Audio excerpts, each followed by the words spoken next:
بسم اللہ الرحمن الرحیم۔ السلام علیکم ورحمۃ اللہ وبرکاتہ۔ الحمد لولی والصلاۃ لنبی محمد وآلہ وصحبہ اجمعین، اما بعد۔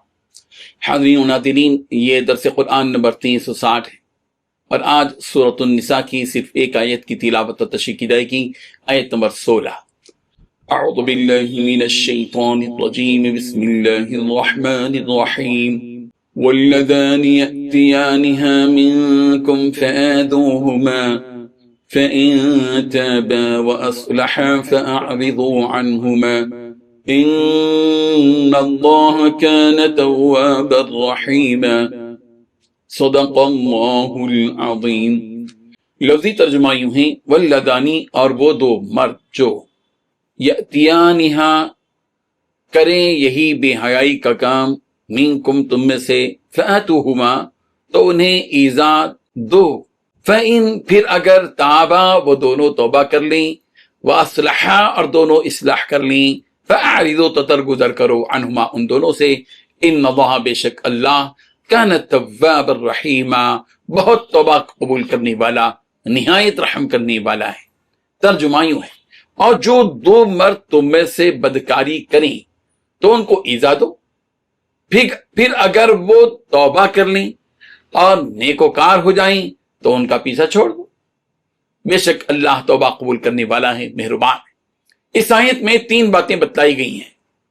پہلی بات، جو بھی دو شخص تم میں سے بے حیائی کا کام کریں ان کو اذیت پہنچاؤ۔ دوسری بات، پھر اگر وہ توبہ کر لیں اور اصلاح کر لیں تو ان سے درگزر کرو۔ تیسری بات، بے شک اللہ تعالیٰ بہت توبہ قبول کرنے والا، بڑا مہربان ہے۔ بزرگان محترم، پچھلی آیت میں بے حیائی کا کام کرنے والی عورتوں کے بارے میں زنا کے ثبوت کے لیے 4 گواہوں کو طلب کرنے کا حکم دیا گیا۔ اس آیت میں جو بھی دو شخص یعنی مرد عورت بدکاری کریں تو حکم یہ دیا گیا کہ تم ان دونوں کو ایذا پہنچاؤ۔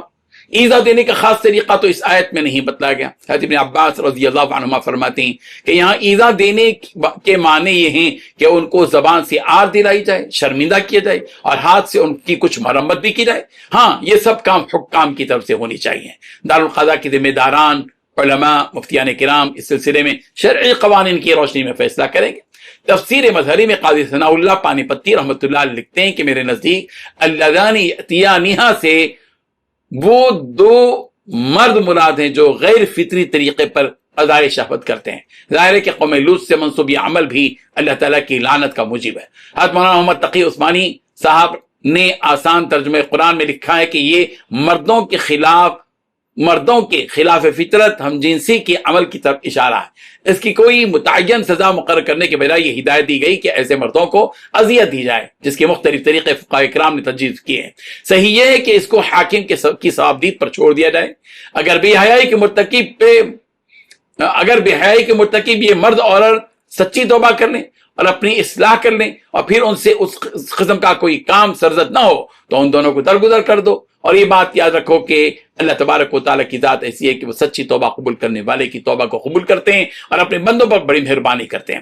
یہاں یہ بات بھی قابل غور ہے کہ جب آدمی بے حیائی کا کوئی کام کرتا ہے یا کوئی عورت بے حیائی کا کوئی کام کر بیٹھتی ہے تو ممکن ہے کہ انہوں نے سچی توبہ کر لی ہو۔ جب وہ علی الاعلان حکام کے سامنے بھی اپنی سچی توبہ کا اعلان کر دیں اور اپنی اصلاح بھی کر لیں اور اپنا راستہ بدل لیں اور سیدھے راستے پر قائم ہو جائیں تو عام لوگوں کو اس شخص کے حق میں اچھا گمان رکھنا چاہیے کہ اللہ تعالیٰ نے ممکن ہے کہ اس کی توبہ قبول کر لی ہو، اور جس کو اللہ نے معاف کر دیا ہے ہم کو کیا حق ہے کہ برسوں کے گزر جانے کے باوجود بھی ہم اس شخص کو تانا دیتے رہیں، اس شخص کی غیبت کرتے رہیں اور اس شخص پر لعنت و ملامت کرتے رہیں۔ اس پر غور کرنے اور دوسروں کی اصلاح سے پہلے خود ہمیں اپنی اصلاح کی جانب توجہ دینے کی ضرورت ہے۔ رب ذوالجلال ہم سب کو عمل کی توفیق عطا فرمائے، آمین۔ وآخر دعوانا ان الحمدللہ رب العالمین۔ ڈیلی درس قرآن کو سبسکرائب کیجئے، اپنے تاثرات اور مشورے ارسال کیجئے اور متعلقین کے گروپ بنا کر انہیں روزانہ درس قرآن بھیجیں اور اجر ثواب پائیں۔